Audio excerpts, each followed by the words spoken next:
Petite vidéo rapide sur Total War Warhammer 3, ça va faire une vingtaine de jours qu'est sorti le DLC Throne of Decay.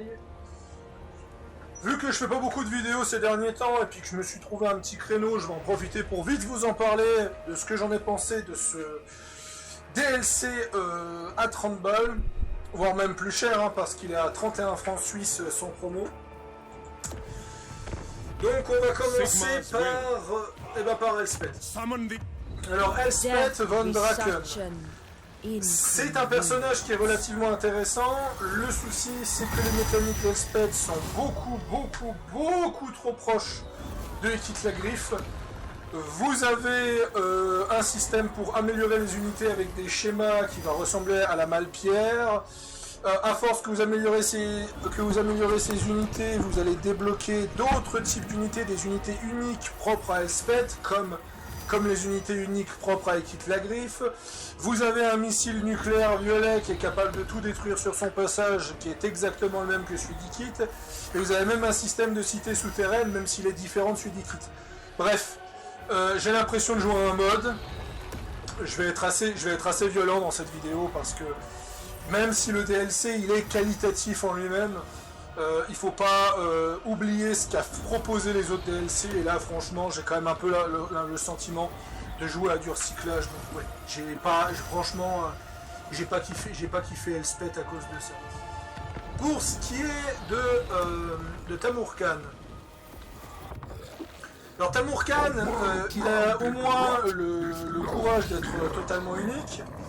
Il possède une mécanique où il va devoir aller chercher des seigneurs à travers certaines séries de missions et ce genre de choses. Ces seigneurs sont des héros légendaires, donc il a 5 héros légendaires. Il est assez similaire à Marcus, à la différence que Marcus avait des séries de quêtes pour chaque seigneur. Là, c'est pas des séries de quêtes, mais c'est des séries d'objectifs, comme détruire, comme attaquer telle faction, faire du pillage et ce genre de choses. Et en faisant ça, vous allez débloquer des mécaniques de faction, comme par exemple la possibilité d'utiliser le sentier des bêtes, la possibilité de traquer comme un Skaven, ou voire même carrément recruter des unités d'autres factions, pour avoir des unités nains du chaos, des unités Norska, et ce genre de choses. Donc ce qui fait que ça crée vraiment une espèce d'ambiance assez unique. Le défaut de cette campagne, trop facile. J'ai commencé directement en très difficile, j'ai quasiment pas fait de bataille en manuel, tellement que le jeu était simple pour moi. Alors que je suis un joueur vraiment mauvais sur Warhammer, je galère sur Pharaon en normal, donc bon, de me dire que là j'ai pu faire tout en auto-resolve, voilà, c'est un peu le gros problème avec Tamurkhan. Mais Tamurkhan en lui-même vaut vraiment la peine si vous êtes fan de Nurgle, il propose des choses qui sont quand même relativement intéressantes. On va arriver avec mon préféré, où est-il ? Malakai Malayson. Alors Malakai Malayson propose un système d'aventure où vous allez donc faire des séries de quêtes, et à la fin de ces séries de quêtes vous allez faire des batailles légendaires. C'est relativement proche de Tamurkhan en termes de gameplay. Les mécaniques vont carrément changer la fonctionnalité de certaines unités, comme par exemple le fameux boîte à graille des canons nains de Malakai qui peuvent tout détruire sur son passage. En tout, c'est relativement intéressant, même si je trouve que de nouveau, ces mécaniques font beaucoup trop de gadgets en lui-même.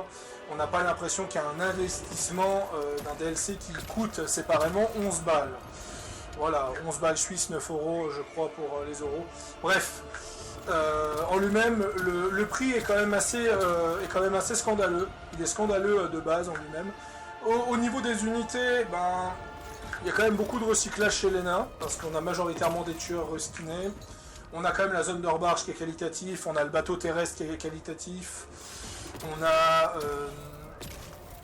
le dragon crapaud, je crois que c'est ça qui s'appelle, qui est qualitatif. Ouais, c'est vrai qu'en termes de roster c'est qualitatif, mais en termes de mécanique, ça ne vaut absolument pas son prix. Vu que moi je suis une personne qui achète les DLC pour ses mécaniques et pas pour ses unités, et j'ai été déçu. J'ai été déçu par le DLC. Pour moi, toujours 2 ou 3 fois trop cher.